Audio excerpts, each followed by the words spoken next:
The term hacking has been around for quite a long time, right?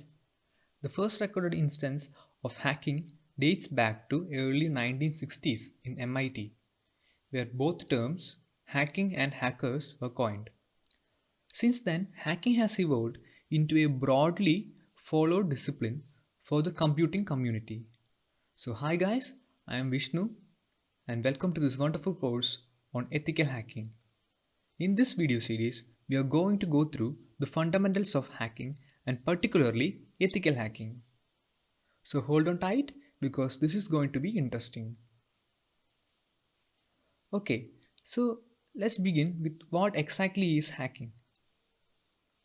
So hacking is the process of finding vulnerabilities in a system and using these found vulnerabilities to gain unauthorized access into the system to perform malicious activities, ranging from deleting system files or stealing sensitive information, just like that.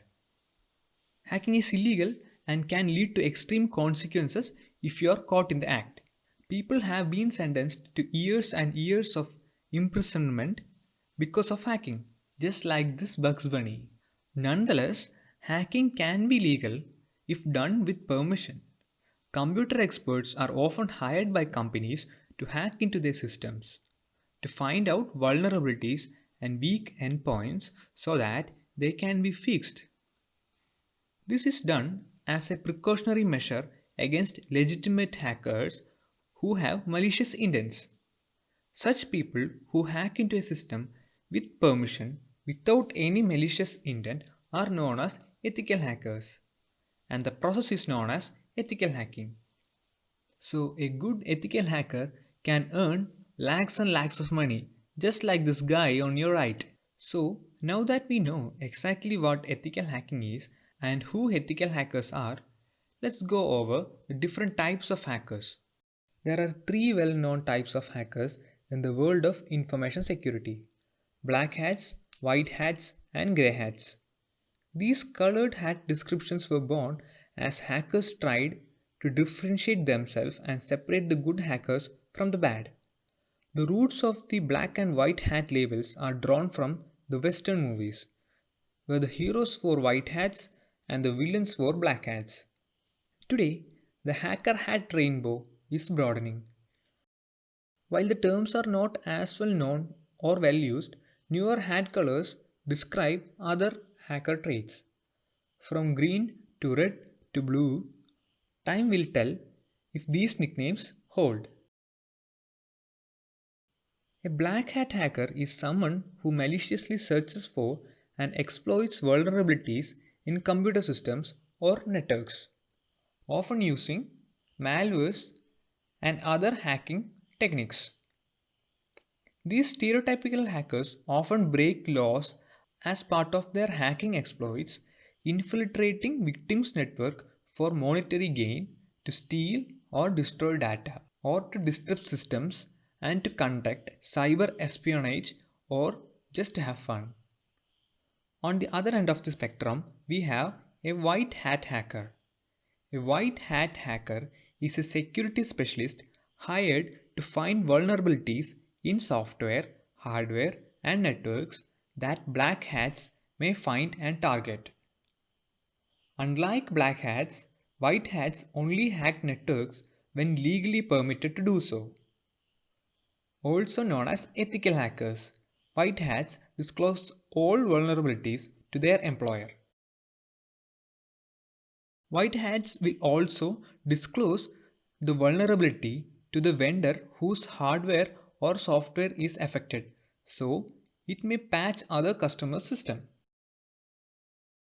White hat hacking techniques include penetration testing and vulnerability assessments. Because things are never black and white, enter the grey hat hacker, a fusion of black and white. Grey hats exploit security vulnerabilities without malicious intent like white hats, but may use illegal methods to find the flaws. They may even release the vulnerabilities to the public or sell details about them for a profit like a black hat would. Grey hat hackers also often hack without the target's permission or knowledge. The grey hat description is also used to categorize hackers who may, at one stage in life, have broken the law in their hacking activities, but have since made the move to become more ethical. White hat hacker. There are three well-known and three lesser-known types of hackers: green, blue, and red hats. Have you ever heard of them? Over the years, people have attempted to paint the hat, moniker, other colors to describe different types of hackers.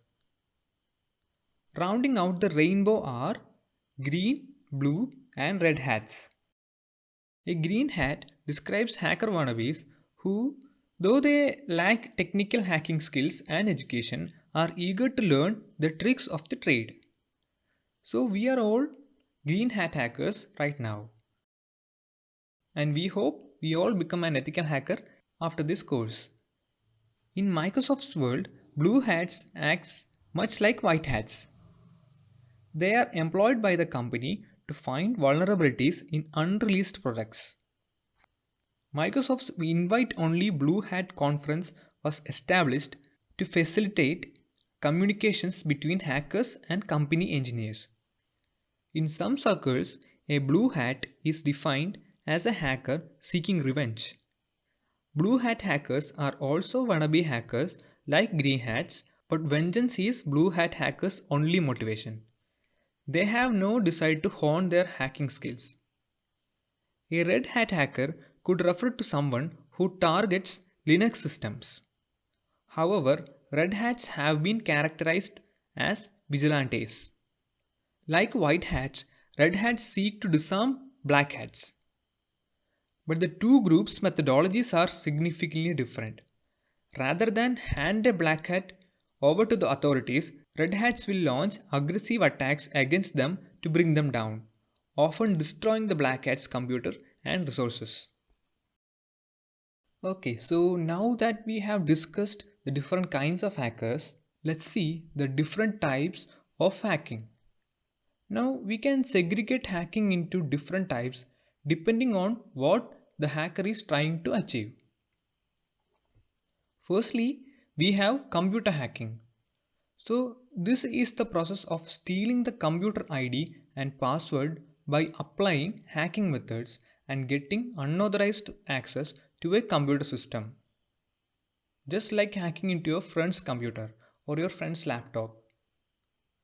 Secondly, we have password hacking. Now, this is the process of recovering secret passwords from data that has been stored in or transmitted by a computer system.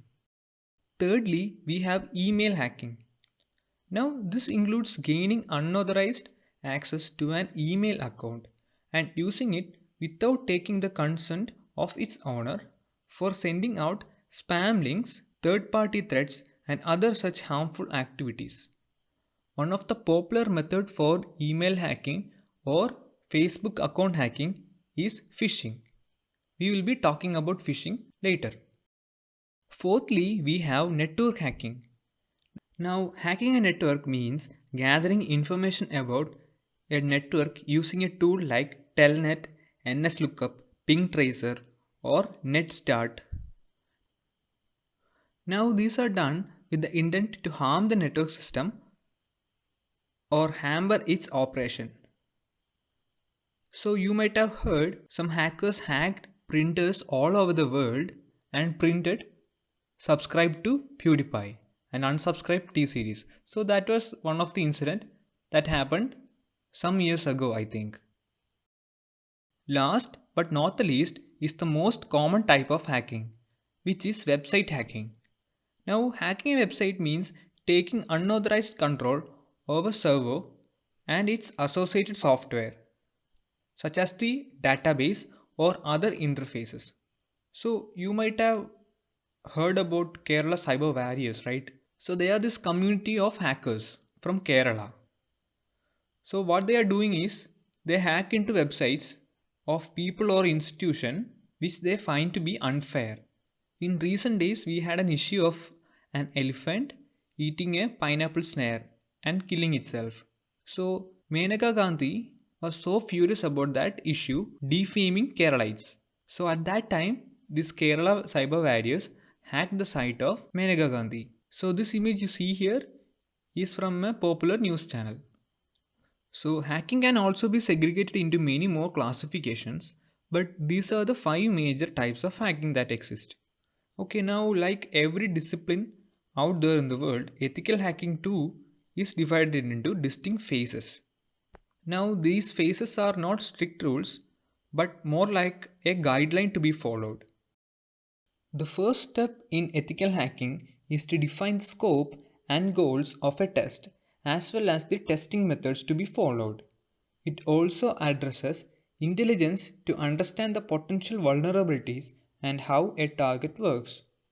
The perspective of footprinting is made through search engines, web services, social network sites, DNS, email, network, etc. by using footprinting tools. So basically, it consists of gathering the information from the internet or from other resources. So next we have scanning. Scanning is performed to understand how a target reacts to various intrusion attempts. In two ways, we have when the application's code is static and when the application's code is running or functioning. The latter is the most practical way to understand the application's performance in the real time. That is when the application is functioning. In the third step we have gaining access. So this is a crucial step where the web applications is attacked using SQL injections. SQL or structured query language. Also we have cross-site scripting, backdoors, etc. to find the vulnerabilities and then exploit them by stealing, intercepting the traffic and interfering privileges to understand the amount of damage that it can cause. So basically it is the process by which we can understand how much damage our penetration can cause. And in the fourth step we have maintaining access. In this step of penetration testing, the vulnerability is used as a persistent presence for a long duration in the infected system in order to steal sensitive information or to spread inside the network, quickly gaining access to the server. So in this step, we will be maintaining the access in the server or checking how long we can maintain the access through the server. In the final stage, we have the analysis. So in the final stage of penetration test is to compile the result by analyzing and commenting about the vulnerability exploited, access to the data and the amount of time that the tester can remain unnoticed in the system. So in the final stage, all the vulnerabilities will be exploited and it will be recorded. And also the amount of time that the tester was able to remain in the server so as to get a summary of the system. That's it for this video. We will be seeing in the next video.